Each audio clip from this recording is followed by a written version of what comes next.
चलिए चलिए दोस्तों, आप अच्छे होंगे। देखिएगा जरा हम एक और टॉपिक लेके आए हैं, जरा ध्यान से देखिएगा, समझिएगा। ये 10वां का चैप्टर है और आपको निश्चित बताते हैं कि जब आप इसे देखिएगा एक बार तो बहुत बच्चा का कहना होता है सर 10th क्लास का ये जो नागरी लिपि टॉपिक है ना, ये बड़ा टफ लगता है। लेकिन आपको बताते हैं कि आप हमारे वीडियो को आप मात्र 2 मिनट देखिए, 2 मिनट से ज्यादा आपको समझने में नहीं लगेगा। आप बशर्ते हमारे साथ बने रहिए, देखिए आपको समझाते कैसे हैं। और इसमें से अगर एक भी ऑब्जेक्टिव क्वेश्चन या सब्जेक्टिव क्वेश्चन छूटेगा तो आपको निश्चित कर रहे हैं कि आप छोड़ दीजिएगा, मत पढ़िएगा, चैनल को छोड़ के दूसरे चैनल से पढ़ना शुरू कर दीजिएगा। आपको उम्मीद करते हैं कि आपको 100% पूरा समझा देंगे। और समझाने के बाद ये सबसे बड़ी बात इसमें क्या है ना, अभी आपको समझाएंगे तो समझ में आ जाएगा, लेकिन जब तक आप इसे अपने दिमाग में लाकर अपने से खुद से नहीं लिखिएगा तब तक आपके दिमाग में रहने वाला नहीं है। लेकिन फिर भी आपको हम ऐसा करते हैं कि आपके दिमाग में हट जाए, लेकिन उसके लिए आपको भी कुछ मेहनत करना पड़ेगा। मेहनत क्या करना पड़ेगा, पहले अगर आप इस चैप्टर को अगर नहीं एकदम समझे तो पहले सबसे पहले स्क्रीनशॉट ले लीजिए, उसके बाद बताएंगे। चलिए अब देखिए, यहाँ लेखक है जिनका नाम है गुणाकर मुले, और ये जो शीर्षक है जिसका नाम है नागरी लिपि, और ये वर्ग 10वीं का सबसे वीवीआई। ये मतलब इसमें से क्वेश्चन आता ही आता है, ऑब्जेक्टिव भी आता है, सब्जेक्टिव भी आता है। सबसे बड़ी बात क्या है ना, कहानी में से आपको आएगा ना बहादुर कौन था, या फिर पूछ देगा कासू के कितने दांत टूट गए थे, ये सब बता दीजिएगा। लेकिन इसमें क्या होता है ना, इसमें याद नहीं होता है। उसी को हम बता रहे हैं कि आपको याद कैसे करना, हम अलग अलग करके सबको लिखे हैं। ठीक है, तो सुन लीजिए पहले, नागरी लिपि है क्या। ये गुणाकर मुले के द्वारा लिखा गया एक निबंध है, और इस निबंध के बारे में बताया क्या गया है, आखिर ये नागरी लिपि को कैसे क्या कहे हैं इसके बारे में समझेंगे। ठीक है, देखिए नागरी लिपि ये नाम है, और ये नागरी लिपि नाम है देवनागरी लिपि का है। अब आपके मन में होगा सर ये देवनागरी लिपि क्या है, तो आप समझ जाइए, देवनागरी लिपि वह लिपि है जिस लिपि में हमने ये जो लिखा ये देवनागरी लिपि है। आप एग्जाम देने जाते होंगे, और एग्जाम देने जब जाते हैं तो अब वो सिस्टम खत्म हो गया। पहले आता था लिपि लिखने के लिए, अगर आप इंग्लिश में लिखते हैं ना तो आपको लिखने पड़ेगा रोमन लिपि, और अगर आप हिंदी में लिखते हैं तो आपको लिखने पड़ेगा देवनागरी लिपि। तो आप समझ जाइए कि देवनागरी लिपि है क्या, मतलब जिस भाषा में अभी हम वर्णों को अक्षरों को लिखते हैं वही हमारा जो लिपि है जिसका नाम है देवनागरी लिपि। ठीक है, अब ये देवनागरी लिपि आया कैसे, कब आया, इसको कैसे बनाया गया, इसके टाइप कब बने, इसके बारे में, इसका नाम क्या क्या था, इसको कौन कौन राजा प्रयोग किया, कहां कहां प्रयोग किया, कौन कौन से लेख लिखा, कब कब लिखा, ये सब बातें इसमें लिखी गई है। ठीक है, अब समझिएगा, देखिए टॉपिक उठाते हैं। सबसे पहले टॉपिक हम लेते हैं देवनागरी लिपि। इसके बारे में आपकी किताब में दिया गया है कि देवनागरी लिपि की टाइप आज के 2 सदी पहले, आज के 2 सदी पहले बनने लगा, जब इसकी इस भाषा में पुस्तकें छपने लगे। तो पूछता है एग्जाम में कि नागरी लिपि की टाइपें कब बनने लगी, तो आज के 2 सदी पहले जब इसका भाषा में प्रयोग लाने लगा। ठीक है, अब सुनिएगा देवनागरी लिपि, ये इसमें कौन कौन सी भाषाएं लिखी जाती थी और इसमें और कौन कौन सी लिपियां होती थी। तो सुनिएगा, देवनागरी लिपि में बहुत सारी भाषाएं होती थी। जैसे अगर हम लिखना चाहें तो अपनी किताब में भी आप देखे होंगे, जैसे गुजराती लिपि, कन्नड़, ये सब भाषा है। गुजराती हो गया, कन्नड़ हो गया, मराठी हो गया, बांग्ला हो गया, ये जितने भी हमने भाषाएं लिखी ये सब भाषाएं देवनागरी लिपि में ही लिखी जाती है। क्वेश्चन भी आता है कि देवनागरी लिपि में कौन कौन सी भाषाएं लिखी जाती है, तो आप लिखिएगा गुजराती, कन्नड़, मराठी, बांग्ला, और लिखना हो तो लिख सकते हैं नेपाली, और लिखना हो तो लिख सकते हैं नेवारी, खुसरा। ये जितने भी भाषा है ये सब भाषा किस लिपि में लिखी जाती है, देवनागरी लिपि में। अब समझना है कि देवनागरी लिपि जैसा और कोई लिपि है, तो देवनागरी लिपि जैसा पहले और कोई लिपि था, जिस लिपि का नाम था, हमने लिखा भी है, कहीं पे लिखा होगा ब्राह्मी लिपि और सिद्धम लिपि। क्या देखिए हमने लिखा है, समझिएगा ध्यान से। ये देवनागरी लिपि क्या होता था, ब्राह्मी लिपि क्या है, और सिद्धम लिपि क्या है, ये भी आपके एग्जाम में आता है। क्या होता है सुनिएगा, जब देवनागरी लिपि हम लिखते हैं तो इसमें लिखी जाने वाली भाषा है ब्राह्मी लिपि और सिद्धम लिपि, और इस लिपि का उपयोग होता था गुप्त काल में। ऑब्जेक्टिव का क्वेश्चन, वीवीआई क्वेश्चन है, पूछता है कि गुप्त काल में कौन सी लिपि लिखी जाती थी, तो सबसे पहले आप बताइएगा ब्राह्मी लिपि, बाद में प्रयोग होने लगा सिद्धम लिपि। अब आपके मन में होगा सर अभी तो आप देवनागरी लिपि पता है, अभी ब्राह्मी और सिद्धम लिपि की कौन चर्चा करने लगे? तो बता रहे इसके बारे में बता रहे, सुनिएगा ध्यान से। क्या होता है, ये देवनागरी लिपि का ही लिपि है, लेकिन इसमें थोड़ा सा असमानता है, मतलब ये दोनों इसमें और इसमें अंतर है। अंतर क्या है? गुप्त काल के जितने भी शासक थे वो कहते थे कि ब्राह्मी लिपि की जो अक्षरें होती है वो अक्षरों के नीचे ठोस आड़े तिकोन लकीर होते हैं। किसके अक्षरों के नीचे? ब्राह्मी और सिद्धम लिपि के अक्षरों के नीचे। लेकिन देवनागरी लिपि के अक्षरों के नीचे ऐसा कोई लकीर नहीं होता है। इसकी पहचान क्या होती है? ये इसकी पहचान थी ब्राह्मी लिपि की। जैसे पहले लिखा जाता था इज्जत, तो इज्जत लिखेंगे ना तो ब्राह्मी लिपि में जब लिखा जाता था ना तो इज्जत के नीचे ऐसे करके ऐसे त्रिकोण बनाया जाता था। या फिर कभी कभी देखे होंगे अगर हमने लिखा फकीर, तो यह फकीर है ब्राह्मी लिपि का। फकीर लिखते समय जब फकीर लिखते हैं तो यहाँ पे क के नीचे बिंदु देते हैं। तो यह पहचान है किसका? ब्राह्मी लिपि और सिद्धम लिपि का। तो एग्जाम में क्वेश्चन पूछता है कि देवनागरी लिपि जैसा और कौन लिपि है, तो अभी आप बता सकते हैं कि ब्राह्मी लिपि, सिद्धम लिपि। लेकिन इसमें और इसमें थोड़ा सा समानता क्या है कि इसके अक्षरों के नीचे ठोस आड़े तिकोन लकीर होते हैं और इसके अक्षरों के नीचे कोई ठोस आड़े तिकोन नहीं, ये लकीर नहीं होते हैं। अब हम जानेंगे इसकी मुख्य पहचान क्या है। ध्यान से सुनिएगा, देवनागरी लिपि की मुख्य पहचान भी पूछता है। तो मुख्य पहचान इसका क्या है सुनिएगा। इसकी मुख्य पहचान कहता है कि जब देवनागरी लिपि में हम कोई अक्षर लिखते हैं तो उस अक्षर की जो सिरो रेखा होती है, जो सबसे ऊपर की जो रेखा, जो सिर को बांधने वाला रेखा होता है, जैसे हमने लिखा कलम, तो कलम के जो ऊपर जो सिरा बांधने वाला रेखा है, ये रेखा की लंबाई उतना ही होती है जितना लंबाई उसके अक्षरों की होती है। इतना से ज्यादा आप अपने कॉपी में लिखते होंगे, जैसे आपने लिखा राम, तो राम लिखते होंगे तो इतना देते होंगे, ये नहीं कि यहां से लेके यहां तक देते होंगे। ये इसकी पहचान है नागरी लिपि की।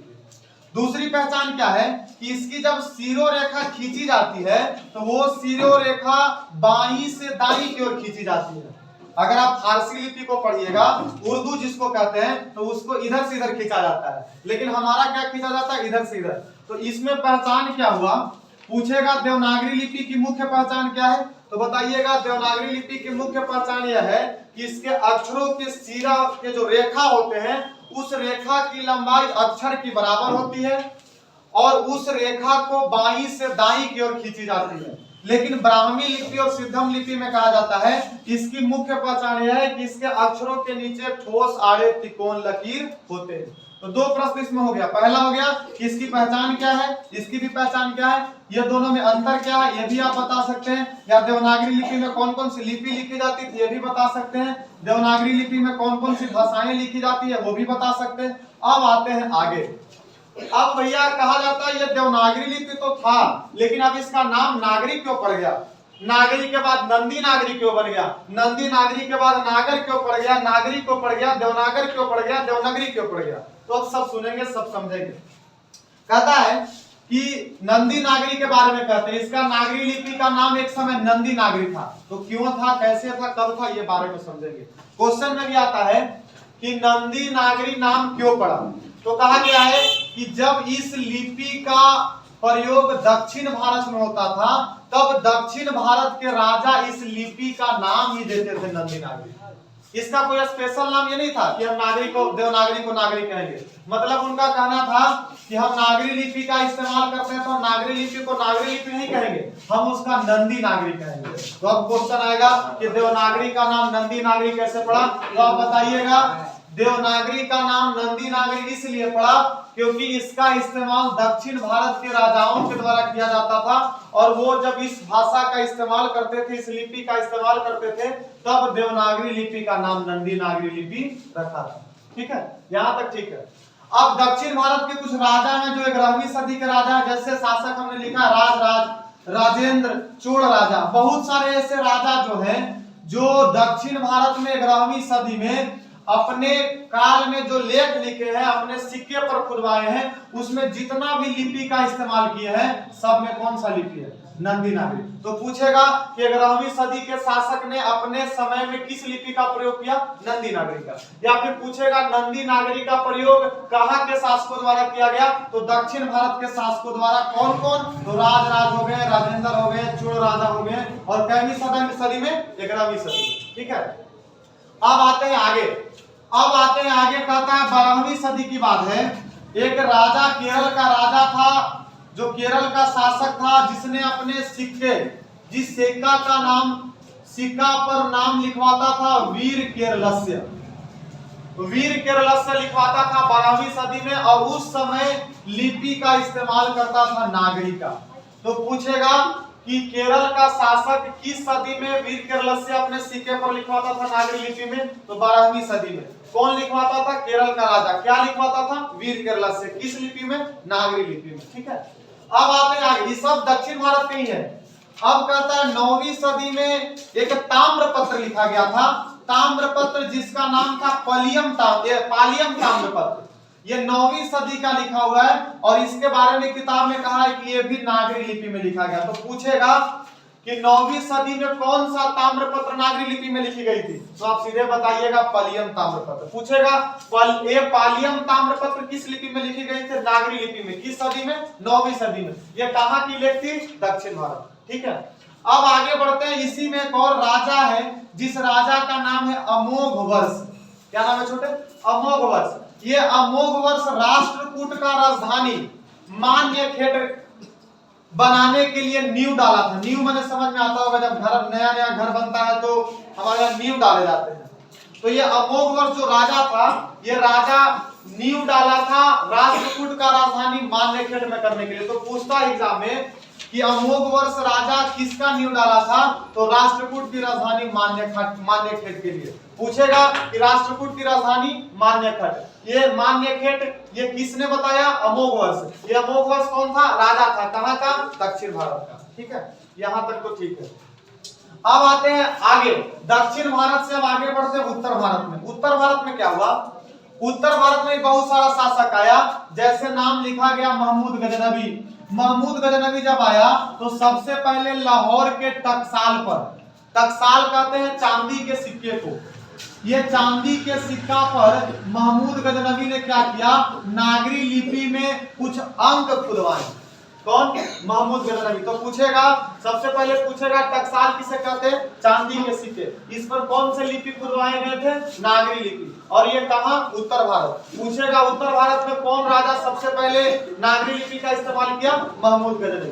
अब महमूद गजनवी के बाद बहुत सारा आ गया, जैसे मोहम्मद गौरी आ गया, शेरशाह आ गया, बहुत सारे आ गए। अब जब आए तो धीरे धीरे और आगे बढ़ा, तो एक बार शासक आया अकबर। अकबर ने क्या किया? इसने अपने सिक्कों पर राम सीता की आकृति बनाया और उस पर लिखवाया राम सिया। और राम सिया लिखवाया तो ठीक था, लेकिन राम सिया जो लिखवाया वो भी लिखवाया नागरी लिपि में। तो पूछेगा कि अकबर ने नागरी लिपि का इस्तेमाल कहां किया? तो अपने सिक्कों पर। क्या लिखकर? राम सिया। पूछेगा राम सिया नागरी लिपि में किसने लिखवाया? अकबर ने। कहां लिखवाया? अपने सिक्कों पर। ठीक है, अब आगे बढ़ते हैं बाबू, और कहां इस्तेमाल उत्तर भारत में हुआ? तो उत्तर भारत में मेवाड़ के एक गुहिल राजा था, सांभर अजमेर के एक चौहान था, कन्नौज के गढ़वाल राजा था, आबू के पराशर राजा था। ये जितने भी राजा हैं, ये सब राजा उत्तर भारत के हैं, और जिन्होंने अपना लेख और अपने सिक्कों पर नागरी लिपि अक्षर को खुदवाया। यहां तक समझ में आ गया बात सबको? यहां से मैंने यहां आया और फिर यहां। अब आते हैं यहां से नीचे, यहां देखना, यहां देखना। अब कहता है कि जब यहां तक आ गया, दक्षिण भारत में भी चला, 11वीं सदी, 12वीं सदी, 9वीं सदी में महमूद गजनवी में भी लिखा। महमूद गजनवी के बाद कई शासक ने भी लिखा, अकबर ने भी लिखवाया, यहाँ कई राजा ने भी लिखवाया। तो अब समझ में आ रहा है धीरे धीरे कि नागरी लिपि बहुत दूर दूर तक लिखा गया। जब नागरी लिपि धीरे धीरे इसका फैलाव होते गया, तो 8वीं 9वीं सदी में पूरे देश में फैल गया। और जब 8वीं 9वीं सदी में पूरे देश में फैल गया, तो इस लिपि का नाम पड़ गया सार्वदेशिक लिपि। तो पूछता है एग्जाम में कि सार्वदेशिक लिपि कब पड़ा? नागरी लिपि का नाम सार्वदेशिक लिपि कब पड़ा? तो लिखिएगा जब इसका प्रयोग पूरे देश में होने लगा, दक्षिण भारत में भी होने लगा, उत्तर भारत में भी होने लगा, और कई शासकों के द्वारा किया जाने लगा। तो ईसा की 8वीं 9वीं सदी में पूरे देश में फैल गया, और तब इस लिपि का नाम दिया जाने लगा सार्वदेशिक लिपि। ठीक है, अब ये भी क्वेश्चन तो मैंने बता दिया था, गुप्त काल में ब्राह्मी लिपि चलती है। अब आते हैं यहाँ आगे। अब देखिए, हमने यहां लिखा है कि नागरी लिपि यहां था, यहां नंदी नागरी हो गया, यहां देवनागरी हो गया, यहां नागर है, यहां नागरी या देवनागर, ये क्यों पड़ा? तो इसका उत्पत्ति जो नाम का हुआ ना, इसमें मतभेद है। मतभेद कहने का मकसद है कि सही पता नहीं है कि ये है, लेकिन कुछ राजाओं के द्वारा कुछ कहा गया है। और वो क्या कहा गया सुनिएगा। कहता है कि जब गुजरात में इस लिपि का प्रयोग होता था, तो गुजरात के नगर ब्राह्मण द्वारा इस लिपि का प्रयोग होता था, तब इस लिपि का नाम लोग कहते थे नागर लिपि। कहा? गुजरात में। ठीक है। अब इसके बाद फिर धीरे धीरे आगे बढ़ते हैं। अब क्या होता है, नागरी लिपि इसका नाम क्यों पड़ा? तो नागरी लिपि कहने का मकसद यह था कि जब यह गुजरात नगर ब्राह्मण के द्वारा उपयोग होने लगा, तब धीरे धीरे आगे बढ़ा, और जब आगे बढ़ने लगा तब इसका नाम कहा गया, लोग कह दिए कि नागर से पटना एक ये नगरी है, और जिसको नागरी शैली के रूप में जानते हैं। तो इस लिपि का नाम क्या होना चाहिए? नागरी लिपि। ये सही बात नहीं है, ये लिखा गया मतभेद है, कुछ को कहना है। अब देवनागर क्यों नाम पड़ा? तो कहता है कि एक ग्रंथ था, एक नाटक था, जिस नाटक का नाम था पदताड़ितकम। क्या नाम था? पदताड़ितकम। इस ग्रंथ से मालूम चलता है कि पहले पटना का एक राजा था जिसका नाम था चंद्रगुप्त द्वितीय, जिसको विक्रमादित्य के नाम से जानते हैं, और जिसका वास्तविक नाम था देव। और लोगों का कहना था कि ये देव राजा पटना का है, और जब यहाँ जिस लिपि का इस्तेमाल होगा उस लिपि के इसके नाम के आधार पर देवनागर होना चाहिए। ये अब इसका बात हुआ। अब आते हैं देवनागरी क्यों कहा? तो देवनागरी कहने के पीछे कहा गया कि जब इस लिपि का प्रयोग उत्तर प्रदेश के काशी में किया जाता था, और काशी विद्वानों की नगरी है, यहाँ बहुत सारे विद्वान रहे, आपने पढ़ा भी होगा विद्यापति, यह काशी में ही पढ़े, ये काशी में ही रहे थे। तो यहाँ ये देवनागरी है, और जब देवनागरी काशी है और यहाँ जो लिपि प्रयोग होगा उस लिपि का नाम क्या होना चाहिए? देवनागरी। ये संकुचित नहीं है, और इसका कोई प्रमाण भी नहीं है कि इसके आधार पर हुआ था, लेकिन यह बात बताया गया। तो अब आपसे पूछेगा कि देवनागर का देवनागरी क्यों पड़ा, देवनागर क्यों पड़ा, नागरी क्यों पड़ा, नागर क्यों पड़ा, तो बता सकते हैं। ठीक है। अब यहाँ से आगे बढ़ते हैं। अब यहाँ आते हैं, ये हम ग्रंथ के बारे में बता दिए। पदताड़ितकम क्या है? एक नाटक है। पूछता है कि पदताड़ितकम क्या है? तो नाटक है, और ये नाटक से ही पता चलता है कि पटना का नाम क्या था, क्या हुआ था? नागरी चला था, देवनागर भी चला था, ये दोनों इसी के नाम पर चले थे। अब आते हैं आगे। जब ये तो बात हो गया, ये सब जगह चलने लगा, इसमें बहुत सारे मतभेद आ गए, तब एक व्यक्ति था जिसका नाम था अलबेरूनी। अलबेरूनी ने अपना एक ग्रंथ लिखा था, जिस ग्रंथ का नाम था मालवा। और मालवा जो ग्रंथ लिखा गया था 1030 ईस्वी में। और सबसे बड़ी बात है कि जब 1030 ईस्वी में मालवा ग्रंथ अलबेरूनी के द्वारा लिखा गया था, तो कहा गया था कि इसमें नागरी लिपि में लिखे गए थे। तो अब इससे भी स्पष्ट पता चलता है कि जब 1030 में नागरी लिपि लिखा गया है, मतलब 1000 ईस्वी से नागरी लिपि का प्रचलन हो गया था। तो पूछता भी है कि नागरी लिपि का प्रचलन कब से हो गया था? तो 1000 ईस्वी से। और ये कैसे पता चला? ये अलबेरूनी का ग्रंथ से पता चला, जो अलबेरूनी ने 1030 ईस्वी में ग्रंथ लिखा था, जिसका ग्रंथ का नाम था मालवा, और उसमें नागरी लिपि का इस्तेमाल किया था। अब इसके बाद आते हैं 14वीं 15वीं सदी में कई शासक हुए जो नागरी लिपि को छोड़ के अपनी लिपि को, अपनी लेखन को नंदी नागरी कहा। ये है दोनों एक ही, लेकिन उसी नागरी का नाम क्या दिया? नंदी नागरी। तो पूछेगा 14वीं 15वीं के शासक किस लिपि का इस्तेमाल किए? तो नंदी नागरी का। अब आता है एक 8वीं सदी के कवि है, जिस कवि का नाम है सरहपाद, जिन्होंने एक दोहा कोश लिखा, जिस दोहा कोश के बारे में कहा, यह दोहा कोश भी लिखा गया है नागरी लिपि में। जब ये पूरे देश में फैल गया तो सब इसका इस्तेमाल करने लगा। अब एक और व्यक्ति है, जिस व्यक्ति का नाम है केसी देव। केसी देव ने एक शिलालेख लिखा, और जो लिखा 1012 ईस्वी में, और सबसे बड़ी बात है कि यह मराठी भाषा में लिखा।